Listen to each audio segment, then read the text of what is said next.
Bem, então, férias e felicidade. Acho que férias reverba um bocadinho. Reverba um bocadinho porque este ano não tive férias.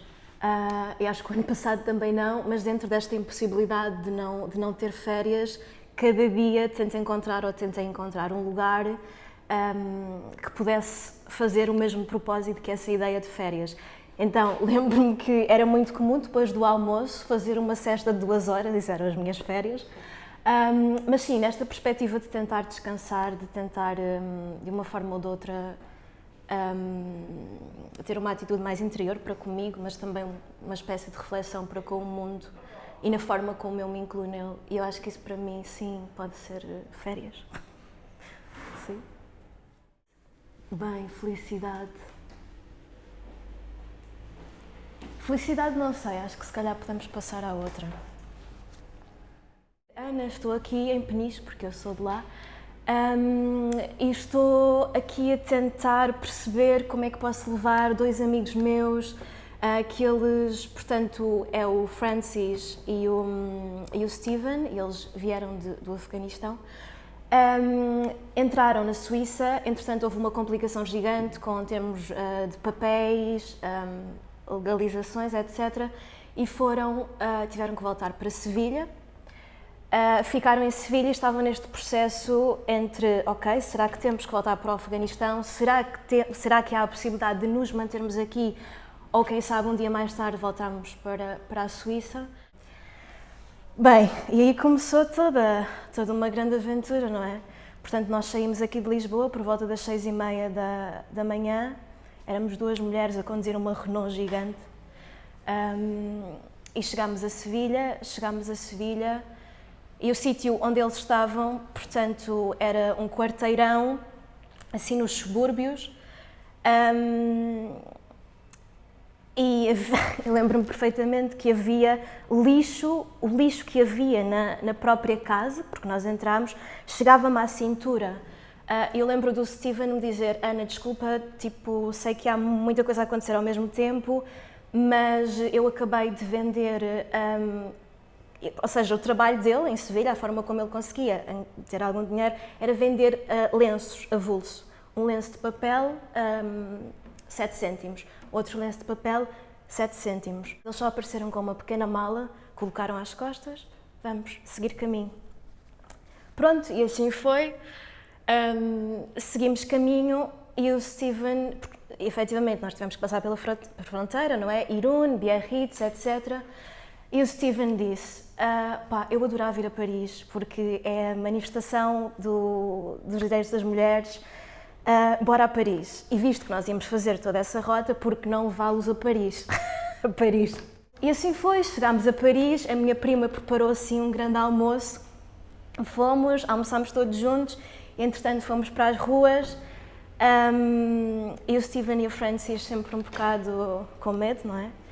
Lembro-me que levámos um chapéu gigante cor-de-rosa, onde escrevemos e grafitámos Smash Borders. Assim, uma coisa super... Uau! Sim, e entretanto, metemos-nos novamente no carro e seguimos caminho até chegarmos a São Luís. Portanto, que é uma das fronteiras que tu podes fazer a passagem até à Suíça. Pronto, e quando chegámos a São Luís, não nos correu bem. A polícia... esta sensação de nós estamos a passar uma portagem numa autoestrada em plena noite e que tu não podes abrir a porta e que tu não podes sair, porque, ou seja, tu sabes que vais ser apanhado e se tu saíres corres o risco. Não sei, é muito difícil pensar nesta sucessão de segundos. Passámos a portagem, pagámos a autoestrada e dissemos, estamos lixados, temos aqui 5 carros da polícia do nosso lado direito, 2 contentores, sabemos que vamos ser mandados parar, nós não temos identificação, está tudo lixado. A polícia para-nos, os seus documentos, não sei o quê, eu fui logo a primeira, pronto, eu tenho carta de condução, eu tenho o meu bilhete de identidade, que agora é cartão de cidadão. Pronto, tenho o meu cartão de cidadão, posso apresentar-vos tudo, está tudo ok, a tentar que de uma forma ou de outra eles fossem poupados, não é? Eles pediram para nós começarmos a tirar a roupa, porque nos queriam perceber se nós éramos criminosas ou se tínhamos sei lá, alguma arma connosco, alguma coisa que nos pudesse colocar em xeque. E foi horrível este momento de tu ficares tipo, só em cuecas à frente da polícia, principalmente 6 homens, não é? Pronto, e o que aconteceu foi, o Steven e o Francis ficaram logo detidos, nós tivemos a sorte de poder continuar o caminho. Este processo de perceber, ok, e o que é que acontece agora? Ficamos com pena criminal, tipo, temos cadastro, eu não posso porque preciso de continuar a minha vida e isto vai lixar-me em imensos trabalhos que eu tenha. Mas pronto, depois o que aconteceu com o Steven e o Francis foi que o Steven conseguiu chegar a Sevilha novamente e o Francis conseguiu ir para a Suíça e neste momento está em Lausanne, nós estamos em contacto. Mas é muito difícil viver neste mundo sem papéis e mesmo que tu sejas detido por não ter papéis, se tu conseguires estar num território onde o sistema te considera uma pessoa invisível ou ilegal, tu precisas de fazer crimes para continuar a viver. Portanto, isto foi assim a experiência que mais me marcou, mas acho que devíamos todos fazer isto, tipo... Yeah. Eu acho que isto ao mesmo tempo é um assunto que eu considero delicado, não é? Porque eu acho que eu não considero, por exemplo, eu não considero de forma alguma que o Steven e o Francis pertençam a uma camada invisível da sociedade, só porque não têm documentos ou porque não pertencem a um sistema que lhes permita efetivamente ter uma vida ou a ideia de vida que nós conhecemos e que é mais estereotipada enquanto vida. E acho que essa tem sido a minha questão, não é? Como é que eu posso continuar o meu trabalho e a minha pesquisa tendo em conta que todas estas margens existem e como é que eu as posso incluir, mas claro que nunca me colocando no lugar delas, porque eu não sou elas, não é? Mas como é que podemos fazer esta ponte e tentar entrelaçar estes lugares? Neste momento acho que essa é a grande questão. Ok, eu quero incluir, mas como é que se inclui? Qual é que é o sistema que eu quero ter como suporte para a inclusão? Porque eu acho que também passa muito por aí, por esta definição de quais é que são os sistemas ou quais é que são as estruturas com as quais tu queres, não sei se é compactuar, mas com as quais tu queres dialogar para te permitirem também estar e fazer o teu projeto artístico ou biográfico, ou... sim. Não sei, eu acho que levo sempre tudo comigo, porque são memórias que ficam no meu corpo. Claro que algumas podem ser positivas, outras não positivas, mas acho que nem é muito bem pelo positivo ou pelo negativo, é por serem coisas diferentes. Ambas estão no mesmo nível, mas são diferentes entre si, e há coisas com as quais me identifico mais, outras menos. Mas eu acho que levo tudo, eu sou muito difícil de filtrar as coisas.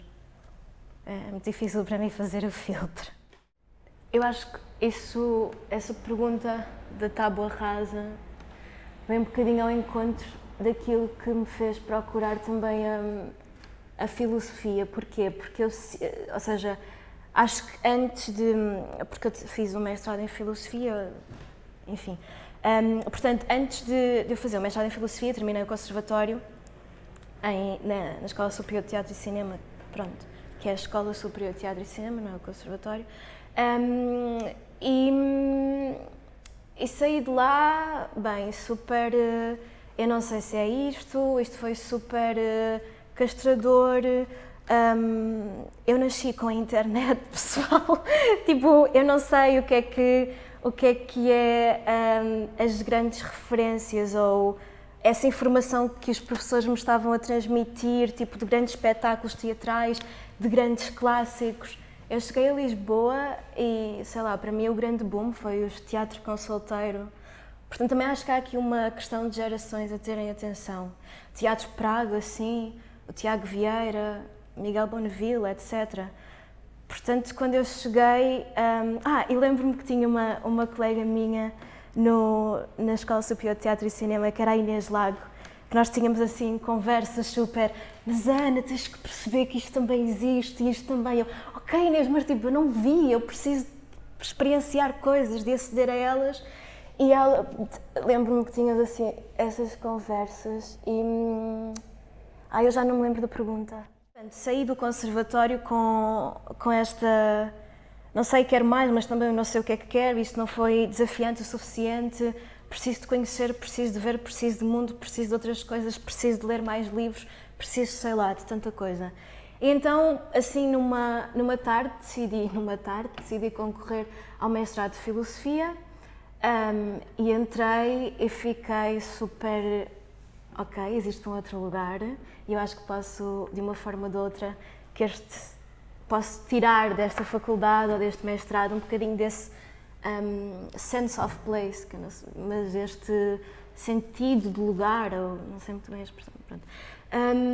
E foi fascinante porque recordo-me que estava numa aula de hermenêutica e tinha um professor, já assim da velha guarda, e estava numa das salas mais exteriores, ou seja, mesmo muito próximas da rua, e o professor que falava, e a Faculdade de Letras tem imensas questões com os aviões, não é? Porque é muito perto do aeroporto, então os professores falam, mas é muito difícil de ouvir às vezes. Ainda por cima um professor da velha guarda a falar de hermenêutica, ok, Ana, tens de fazer mesmo um esforço para conseguir estar atenta. E o professor falava, e nós éramos 7, éramos muito poucos. E o Tiago, o meu colega do lado, diz-me: Ana, nós precisamos dizer ao professor que está a ser muito difícil de ouvir. Então, o professor, desculpe, nada. Continuava, frente, trás, lado, frente, trás, e depois vem a Sandra: professor, desculpe, não estamos mesmo a conseguir ouvi-lo. E o professor completamente noutra, quase assim numa atitude transcendental, ou sei lá. Eu tento igualmente nada, até que o meu colega Tiago tenta outra vez, diz: professor, chega, eu não estou mesmo a conseguir ouvi-lo, é impossível acompanhar uma coisa tão complexa dentro destes moldes, portanto temos mesmo que fazer alguma coisa. E o professor vira-se para nós e disse: ai Tiago, desculpe, é que eu pensava que você já estava no outro mundo. Já estávamos aqui a fazer uma fenomenologia, intersubjetividades, a perceber como é que nos juntávamos, depois de termos feito essa tábua rasa. Portanto, eu acho que essa pergunta que tu fizeste está muito relacionada com a minha procura dentro da própria filosofia para eu limpar preconceitos ou normatividades que eu encontrava antes dentro da própria escola de teatro, encontrar essa tábua rasa e depois então começar a descobrir novos conceitos ou a transduzir uma energia e colocá-la no outro lugar. Portanto, sim, eu acho que há processos com os quais começo, que vou com esse espaço para surgir outras coisas, mas é sempre difícil porque o nosso background e a nossa memória no corpo estão sempre connosco, portanto, é uma luta. Remapeamento é uma palavra difícil para mim, porque até a própria ideia de mapa hoje eu coloco em causa, não é? Por isso, o que é mapear um corpo? É definir fronteiras, é delimitar espaços, é dizer que há linhas de orientação, portanto, remapear o corpo, talvez retraduzir o corpo ou... Sim, eu acho que faz sentido e acho que é necessário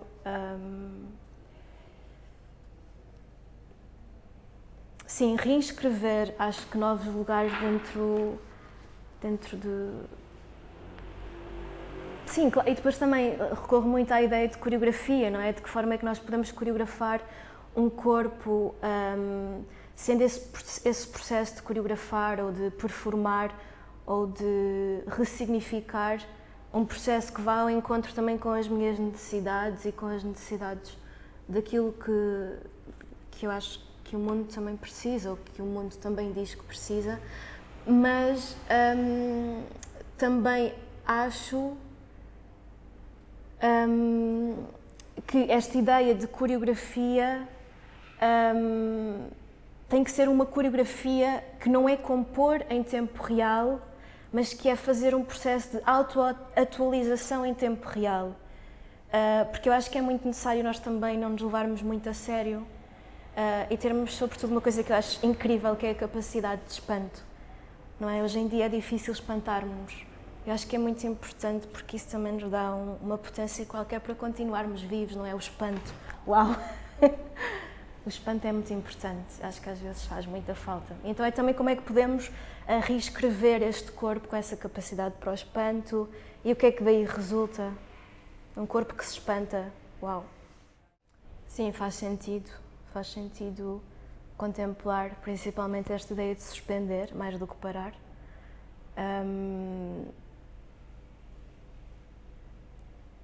E eu acho que para as pessoas da minha idade ou as pessoas com quem eu contacto que vêm de uma aldeia pequena, de um meio super fechado, e nós temos uma educação profundamente católica, não é? Portanto, nós crescemos com todos esses moldes e a ideia de contemplação também nos é muito incutida. Domingo é o dia de irmos todos à igreja, inclusive a mãe vai te vestir de anjinho e tu vais para o pé do prior e vais ficar lá quietinha a contemplar. Pronto, portanto, esta ideia de contemplação, claro que noutros moldes, mas acho que estava muito presente na minha biografia, na minha infância. Depois cresceu e ramificou-se para outros lugares, mas essa ideia de suspender, o que é suspender ao invés de parar, ao invés de continuar, suspender para encontrar essa tábua rasa, não é? Esse lugar para ser novamente reabitado. Eu acho que é mais difícil fazer respostas. Acho que fazer perguntas é mais fácil. Sei lá, porque qualquer coisa pode ser motivo de pergunta e quase nada pode ser um motivo de resposta. Eu acho que a certeza está mais na própria pergunta do que propriamente nesta ideia de acertar uma resposta ou de conseguir desdobrar ligações que me permitam dar uma resposta a algo. Porque também o que é responder, não é? Posso responder de uma forma abstrata, posso responder tentando fazer um juízo de valor, mas não sei, eu acho que é muito difícil responder, acho que perguntar é mais fácil.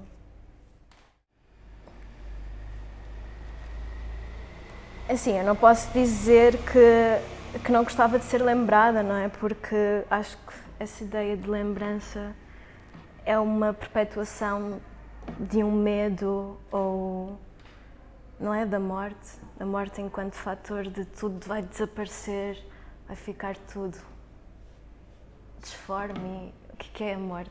Bem, o que é a morte também não é muito bem a pergunta, mas como é que eu queria ser lembrada? Não sei, eu acho que queria ser lembrada da forma que as pessoas me quisessem lembrar, principalmente a forma... Era a forma que era a forma. Sim. Porque acho que eu estar a dizer quero ser lembrada assim, talvez possa não corresponder a uma ideia mais próxima de uma verdade ética, mas o que é uma verdade? Bem, mas eu acredito, tipo, na forma como as pessoas me querem lembrar, portanto, lembrem-me como quiserem.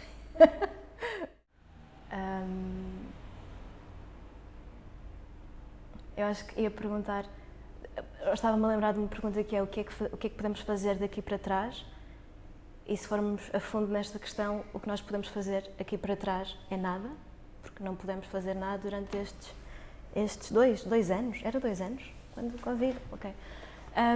Portanto, perguntar uma coisa que me leve ao passado, acho que não, mas para a frente, o que é que eu posso perguntar para a frente? Para a frente? Para a frente, pois, não sei, para a frente, o que é que vem daqui para a frente, mas isto, não sei se... Não sei, é isso. Eu vou perguntar qual é que é o sistema que nós queiramos, ou que nós queremos que nos possa servir de suporte dentro de tanta ramificação, de tanta produção, de tanta acumulação de significados, dentro de tanta informação, dentro de tanta alienação também. O que é que vem, ou quais é que são os mecanismos que nós podemos ter para lidar com, de uma forma suave, porque de uma forma forte é difícil e intenso, mas venha a intensidade.